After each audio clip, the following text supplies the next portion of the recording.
ఒక ఆసక్తికరమైన Arabian nights కథను విందాం. ఒకప్పుడు ధనికుడైన ఒక వర్తకుడు ఉండేవాడు. భార్య, పిల్లలతో పాటు బంధువులు, ఎంతో మంది పనివాళ్లు అతడి ఇంట్లో ఉండేవారు. ఒకసారి వ్యాపారం కోసమని వేరే దేశానికి ఎడారి ప్రాంతం గుండా వెళతాడు. మంచి లాభాలు గడించి తన స్వగ్రామానికి తిరుగు ప్రయాణం అయ్యాడు. అయితే ఎడారిలో కాసేపు నడిచి చివరన ఒక చెట్టు కనిపించడంతో ఆ చెట్టు కింద కూర్చొని ఖర్జూరపు పళ్ళు తింటున్నాడు. 3-4 పళ్ళు తినేటప్పటికీ ఒక భయంకరమైన భూతం అతడి ఎదురుగా నిలబడి, అన్యాయంగా నా కొడుకును చంపేశావు, కాబట్టి నిన్ను ఇప్పుడే నాకు ఆహారంగా చేసుకుంటాను అని అంటాడు. ఇది విన్న వర్తకుడు తెల్లబోతాడు.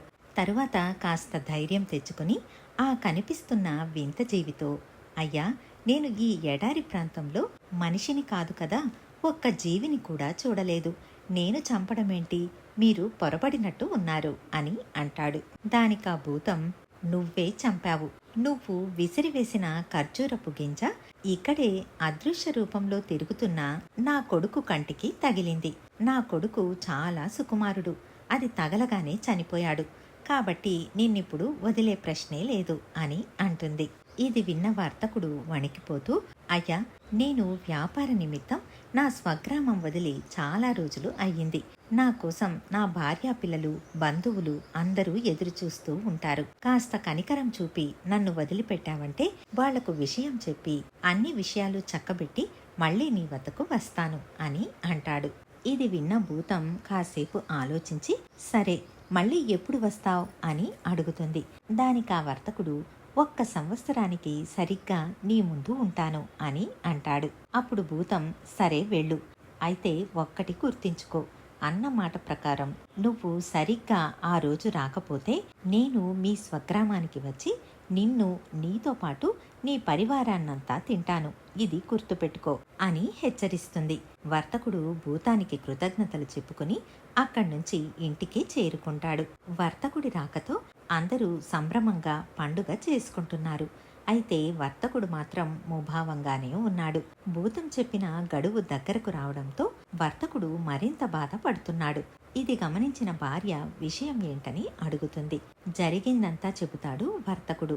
వర్తకుడి భార్య దుఃఖించసాగింది. వర్తకుడు ఆమెను ఓదార్చి మిగిలిన తన పరివారాన్నంతా పిలిచి వాళ్లకు అప్పజెప్పాల్సిన వ్యవహారాలన్నీ వాళ్లకు అప్పగించి తాను భూతం వద్దకు బయలుదేరుతాడు. అందరూ దుఃఖంతో అతడిని సాగనంపుతారు.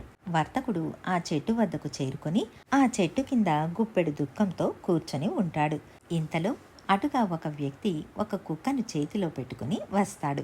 అతడు వర్తకుణ్ణి చూసి, ఇక్కడెందుకు కూర్చున్నావని అడుగుతాడు. వర్తకుడు భూతం గురించి, భూతంతో తనకున్న ఒప్పందం గురించి చెబుతాడు. కాసేపటికి ఇంకొక వ్యక్తి 2 నల్ల కుక్కలతో పాటు అక్కడికి వస్తాడు. అతడు వర్తకుణ్ణి ఏం జరిగిందని అడగటం, వర్తకుడు అతడికి కూడా జరిగిందంతా వివరించడం జరుగుతుంది. వాళ్ళు కూడా అక్కడే ఉండి భూతం కోసం ఎదురు చూస్తూ ఉంటారు. కాసేపటికి భూతం ప్రత్యక్షమవుతుంది. భూతాన్ని చూసిన వెంటనే మొదటి బాటసారి, ఓ భూతనాథ, నా కథ చెబుతాను, వింటావా? ఆ కథ నీకు ఆశ్చర్యాన్ని కలిగించి దాంతో ఆనందం కలిగితే ఈ వర్తకుణ్ణి తినకుండా విడిచిపెడతావా అని అడుగుతాడు. భూతానికి ఆ కథ ఏంటో వినాలన్న ఆసక్తి ఎక్కువై, తప్పకుండా విడిచిపెడతాను, నీ కథ ఏంటో చెప్పు అని అంటుంది. దానికి ఆ మొదటి వ్యక్తి, ఈ చేతిలో ఉన్న కుక్కను ఎవరనుకుంటున్నావు? ఇది నా భార్య. ముందు మనిషిగానే ఉండేది. తాను యుక్త వయసులో కన్యగా ఉన్నప్పుడు నాతో పెళ్లి జరిగింది. అయితే ఎన్ని సంవత్సరాలైనా మాకు పిల్లలు పుట్టలేదు. నా భార్య ఎన్నో పూజలు, నేను ఎన్నో దాన ధర్మాలు చేసినా ప్రయోజనం లేకుండా పోయింది. ఆ తరువాత నేను ఒక బానిసను పెళ్లి చేసుకున్నాను. నాకు తనకు ఒక కొడుకు పుట్టాడు. అటుపై కొన్ని రోజులకు నేను వ్యాపారం కోసం దూరదేశానికి వెళ్ళాను. నేను తిరిగి వచ్చే లోపల మంత్రశక్తులు తెలిసిన నా పెద్ద భార్య నా చిన్న భార్యను ఆవుగా, మా కొడుకును దూడగా మార్చేసింది. ఆ దుష్టురాలు ఆవును, దూడను ప్రతిరోజు రైతును తోలుకుని పొమ్మని చెప్పి దానిని హింసించమని ఆజ్ఞాపించింది. అలాగే ఆ రైతు కూడా ప్రతిరోజు వాటిని తోలుకుని వెళ్లి హింసించేవాడు. కొన్ని రోజులకు నేను వ్యాపారం నుంచి ఇంటికి తిరిగి రాగానే నా చిన్న భార్య, కొడుకు చనిపోయారని నమ్మించింది. అలా రోజులను విచారంతో గడుపుతున్నాను. ఇలా ఉండగా మా కులదేవతకు పూజలు జరపాల్సిన సమయం వచ్చింది. ఎంతో వైభవంగా జరిగే ఆ ఉత్సవాలకు ప్రతి ఏడులాగే ఆ ఏడు కూడా బలి ఇవ్వాలని నిర్ణయించుకుని రైతుకు కబురు పెట్టాను. అతడు నా పెద్ద భార్య ఆజ్ఞ ప్రకారం ఆవుగా మారిన నా రెండవ భార్యని బలి ఇవ్వడానికి తీసుకుని వచ్చాడు. ఆ ఆవు నన్నే చూస్తూ దుఃఖంతో కన్నీళ్లు పెట్టుకుంటూ ఉంది. నా మనసుకెందుకో ఆ ఆవును బలి ఇవ్వకూడదని అనిపించింది. అయితే నా పెద్ద భార్య నన్ను వారించి ఆ గోవును చంపవలసిందే అని ఆజ్ఞాపించింది. బలి ఇచ్చిన తరువాత అందులో రక్తం మాంసం ఏమీ కనిపించకపోవడంతో మాకందరికీ ఆశ్చర్యం వేసింది. తరువాత నా పెద్ద భార్య ఆ దూడను బలి ఇవ్వడానికి తీసుకురమ్మంది. అది చెంగున ఎగురుతూ నా పక్కన వచ్చి నిల్చుంది. నన్ను దయనీయంగా చూస్తున్న ఆ దూడను ఎట్టి పరిస్థితుల్లోనూ చంపడానికి వీల్లేదని ఖచ్చితంగా చెప్పాను. అలా దేవుడి దయవల్ల దూడగా ఉన్న నా కొడుకు బలి అవ్వలేదు. మరుసటి రోజు ఉదయం రైతు కూతురు నాకు కబురు పెట్టింది.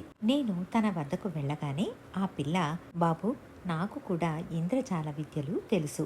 నీ పెద్ద భార్య కుటిలంతో నీ రెండవ భార్యను గోవులాగా, నీ కొడుకును దూడలాగా మార్చింది. మీరు నిన్న బలి ఇచ్చిన గోవు ఎవరో కాదు, మీ రెండవ భార్యే.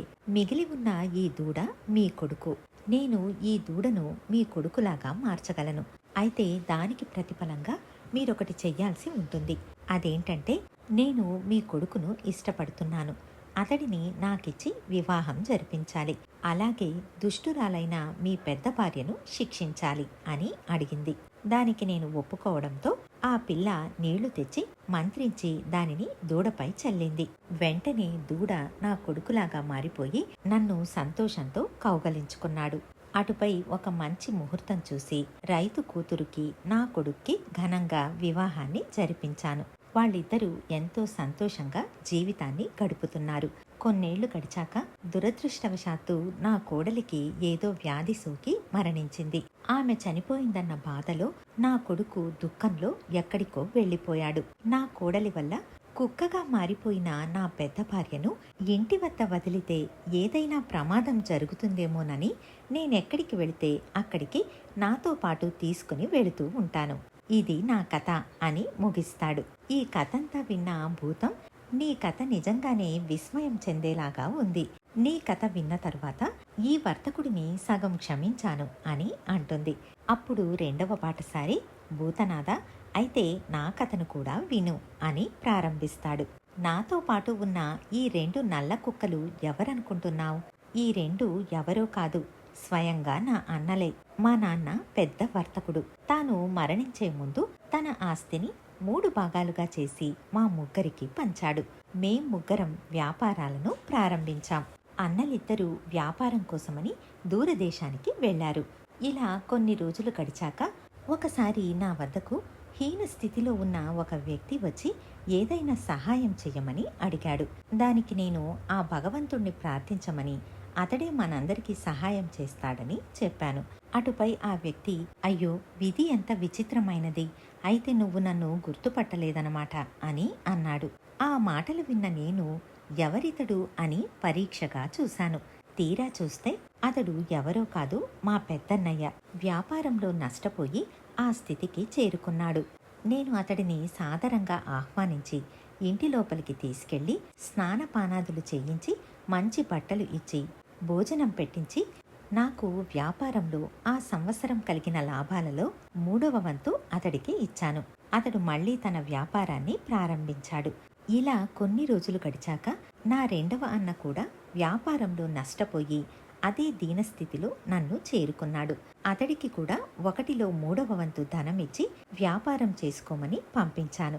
అప్పట్నుంచి మా అన్నలిద్దరూ అందరం కలిసి సముద్ర పయనం చేసి దూరదేశాలకు వెళ్లి వ్యాపారం చేద్దామని ఒత్తిడి చేశారు. 5 ఏళ్ల పాటు ఎలాగో వాళ్లను వద్దని వారించాను.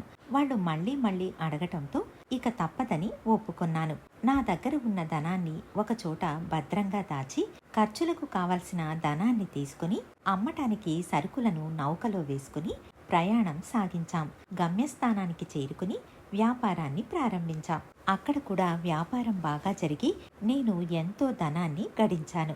అయితే మా అన్నలిద్దరికీ అక్కడ కూడా నష్టం జరిగింది. నేనక్కడ కొన్ని కొత్త వస్తువులు కొని దానిని నౌకలో చేర్చి తిరుగు ప్రయాణం అయ్యాము. ఒకచోట నౌకను ఆపి భోజనం చేద్దామని ఇసుకలో కూర్చున్నాము. చల్లటి గాలులు వీస్తూ ఉంటే కాసేపు విశ్రాంతి తీసుకున్నాం. అలా కాసేపు నడిచి వద్దామని వెళ్ళిన నాకు ఒక అందమైన కన్య కనిపించింది.